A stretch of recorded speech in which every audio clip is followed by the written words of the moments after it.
Welcome to Itasca State Park in northern Minnesota, where we're standing above the mighty Mississippi.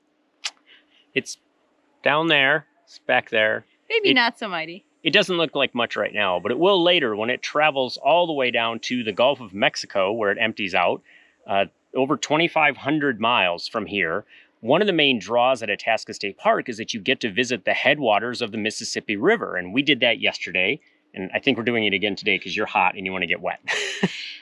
You don't really think about where a river begins, but every river has a beginning, and the Mississippi begins here in northern Minnesota, and it comes off of Lake Itasca, and then it sort of trickles into like a little river, little tiny river, and then eventually it picks up steam and other rivers flow into it, and eventually, like you said, it ends up in the Gulf of Mexico. And I think it said it takes a raindrop about 90 days to make it from the headwaters here all the way to the Gulf. So I found that kind of fascinating. As I said, visiting the headwaters is one of the main draws here at Itasca State Park. It's kind of touristy, but you need to do it when you're here. And there's a huge parking lot for it. There's a visitor center, a gift shop, and a cafe, and there's everything here that you could need when you want to do your visit here. But there's also a lot more to do at Itasca State Park, whether you like hiking or biking. We've spent 2 days. We weren't able to camp here because it was packed, but we were able to visit for 2 days in a row, and so that worked out pretty well. There is a lot to do here. There's a ton of hiking trails. There's a paved bike trail. There's a lot of wildlife. There's you can go kayaking. You can bring your own, or you can rent kayaks or paddle boards at one of the little shops. There's a beach. There's a boat tour. There's just a lot to see and do here in this park. So, hopefully you can spend an entire weekend here, if not longer. And you could easily spend longer here. I think they said there's 150 lakes just within the state park. And that's anything that hits 2 acres or larger is considered a lake. And there's 150 of those, and there's a lot more, probably smaller bodies of water. I mean, we are in Minnesota, land of 10,000 lakes. And I looked up somewhere, there's actually like over 11,000 lakes. I think they just stopped counting at some point. One of the cool things to do here is to take the Wildlife Drive scenic tour around the park. And now that is a one-way road, so you kind of have to commit to it. But along the way, there's a number of pullouts. We took that drive as well as stopped at many of those little overlooks because we did want to kind of check them out. It was a little buggy in parts, so depending on the time of year, make sure you've got bug spray, a hat, sunglasses, just to kind of protect yourself. And you do have to watch for ticks. We did find a couple of those on ourselves yesterday, so just make sure you're wearing the right clothing and giving a really good look over yourself. But well worth it. I mean, I think we had some really gorgeous hikes, and we got to see what used to be the Minnesota's tallest white pine and Minnesota's tallest red pine. Now, unfortunately, the weather in the years has taken a toll on them, and they are no longer to their fullest height, but their trunks are still standing. And man, those things are huge. Well, they said when they hit their record, like before they toppled over and lost their tops kind of thing, they were well over 300 years old. So they've been growing there for quite a while, and it shows. Yeah, you can't really get up close and personal with them because they fence them off. But I mean, we're talking like gigantor trunks. I mean, it's just totally worth getting out and stopping and going and taking a peek at those. On one of the hikes we did, it took us to the Nicollet cabin.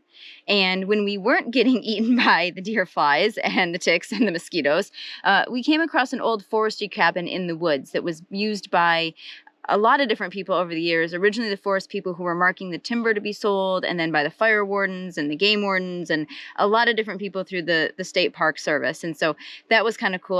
I don't remember exactly when it was built, but we're going to say like the 30s, 40s probably. I think that one was actually 1917. That was a super... Oh, was that one really old? That was a super old one, and then they've restored it a little bit over the years. But yeah, that was one of the original Oh, okay. Well, cabins. That one was really cool. And like the entire Nicollet Trail is about 4 miles long, but if you start from the Wilderness Drive, it was a mile in, and so it's about a 2-mile round trip to go see the cabin.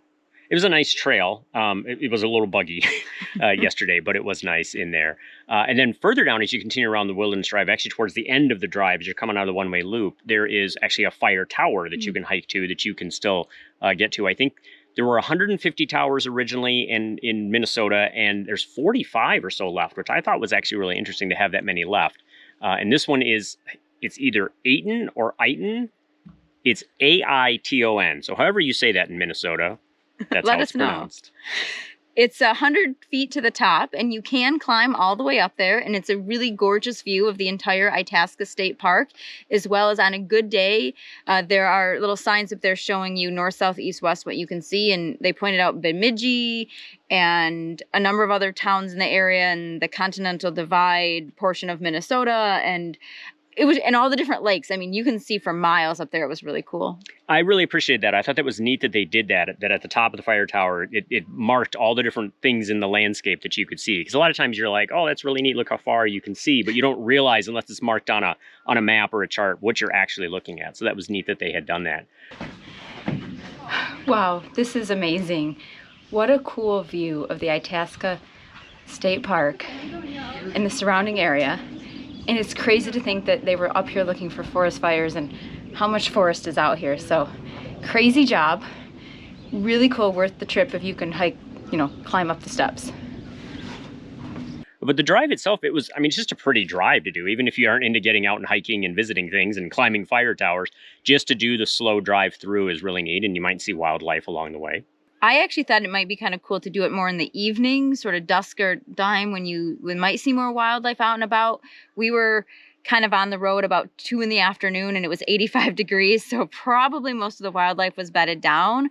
We did see a couple trumpeter swans and some loons out on one of the lakes, so the birds were out, but the rest of the wildlife they were probably trying to stay cool, just like we were.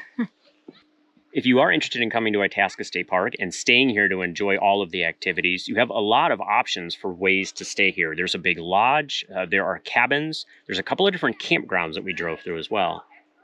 I thought it was really nice. The lodge looked lovely, and the cabins did as well. Some of them have sort of lakefront views, or maybe at one time they did, the trees are starting to overgrow them, but they're really tucked in the woods and looked really nice. The campground looked nice. There's spots that are relatively tightly packed together, as well as some that are a little more separated with trees, and a mix of both electric and non-electric sites. So you've got quite a variety here.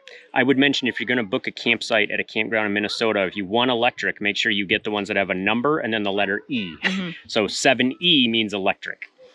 We should mention that even if you're not staying at the lodge, there is a nice little restaurant there. We stopped and had lunch, so that was very nice. And then from there, you can walk down to where you pick up the tour boat for Itasca Lake.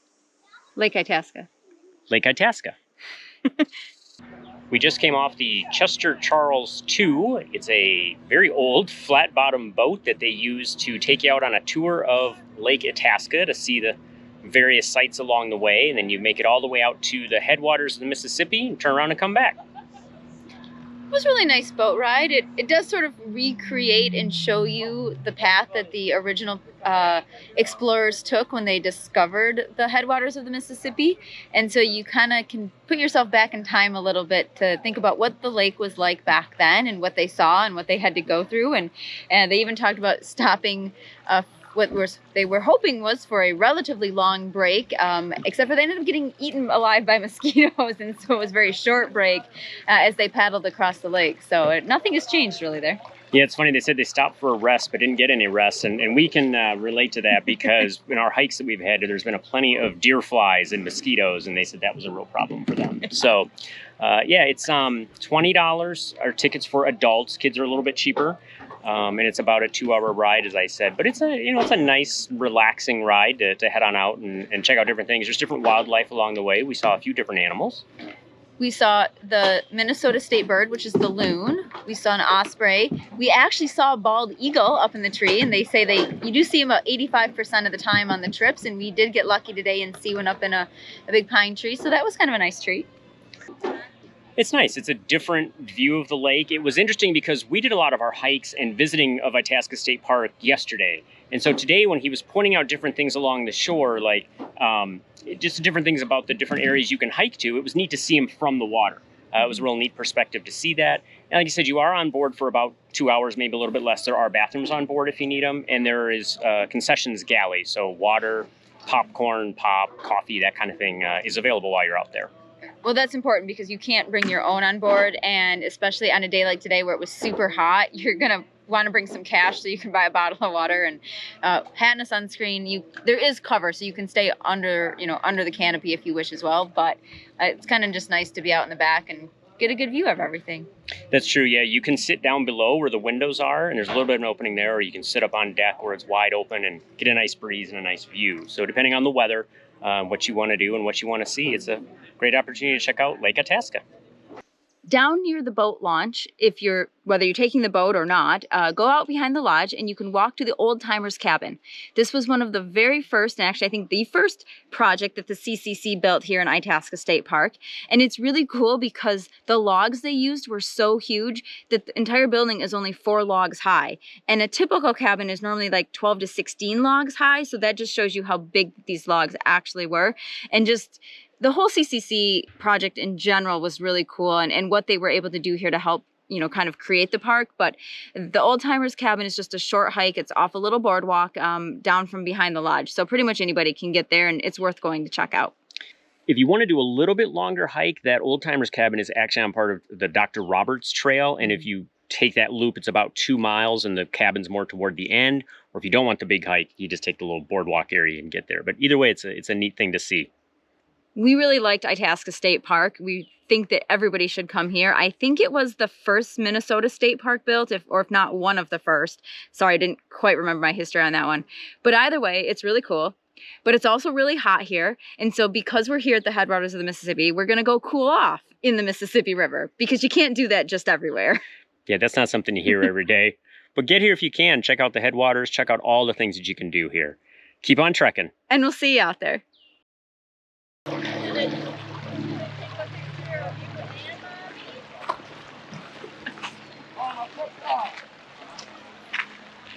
Well, I just crossed the mighty Mississippi.